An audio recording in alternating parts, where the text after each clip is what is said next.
It's 2 for Bob Pockrass Tuesday on Rowdy.com. My name is Bass Masters, and that's Buzz Cutler. 2 for Tuesday, Bob Pockrass. Okay. You get it? Kinda. Sort of.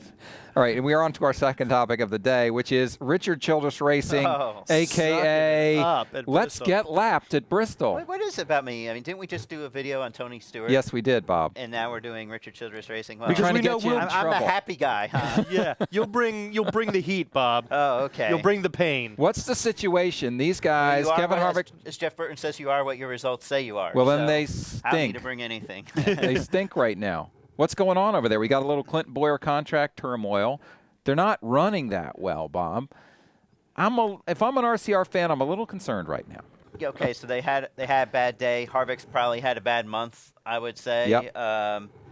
You know, it's I'd be a little bit concerned, but you know, it's tough goings right now. Obviously, I think Harvick can get back to the top, even though they've had a few down weeks. I think that this is a strong team. They know what's worked. I think they can go back to what's worked and be fairly competitive. You know, as long as they don't have the pit road issues they've had in some of these races. You know, we had Mark Garrow on the Rowdy podcast yesterday, and he suggested that the Todd Berrier firing, the Clint Boyer contract negotiations, they were sort of permeating the organization and having a detrimental effect across the stable, the RCR stable. I don't know about that. I mean, I would say, Todd Berrier is a very smart guy, and so if there's problems, I think that he can help. Even though he wasn't able to get Jeff Burton kind of over the hump, I think that he could probably help the group as a whole, you know, get better. But, you know, obviously I think Clint Boyer's situation isn't. Can you tell us anything helping about things. that? I mean, well, he says he's looking around and taking offers from other teams, and apparently has one well, from Andrew RPM. Murstein said he had one, right?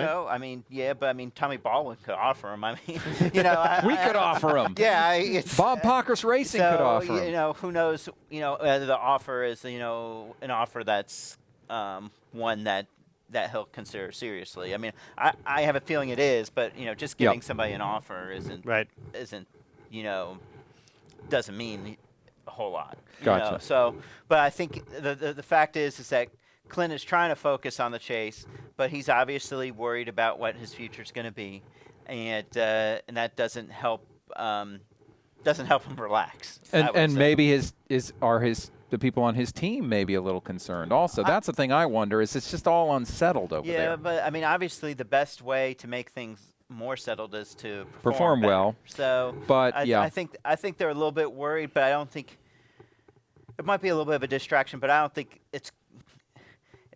it's costing them 30 spots. I mean, where did Clint finish? Right. 30s? Right.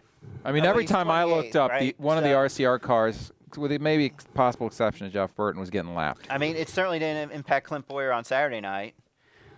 You mean Friday night? I mean Friday night. Yeah, right. that's what was so startling to me is the contrast between how Clint Boyer performed in the nationwide race versus the Cup race. I know two different organizations, two different cars, but can't they talk to each other? Isn't there something transferable? Different car, well, man. I mean, I think they probably they probably talked as much as they could, and it still didn't work. I mean, at least the one thing in Harvick and Boyer's favor, as opposed to Stewart and Newman, is that they all weren't good.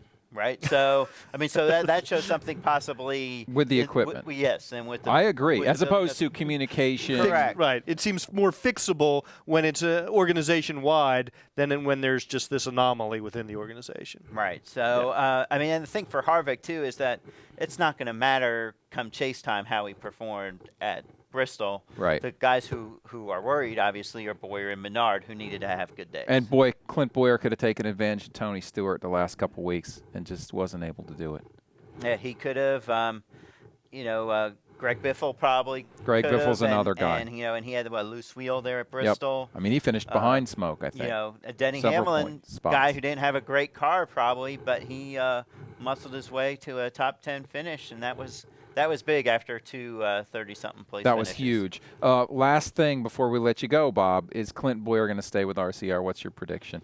If I had to pin you down. Wow. Well, I think there's a chance, but I'd say it's more likely that he doesn't. Wow. There you go. From Bob Pockrass of SceneDaily.com, the guy that Brad Keselowski talks about after every single win.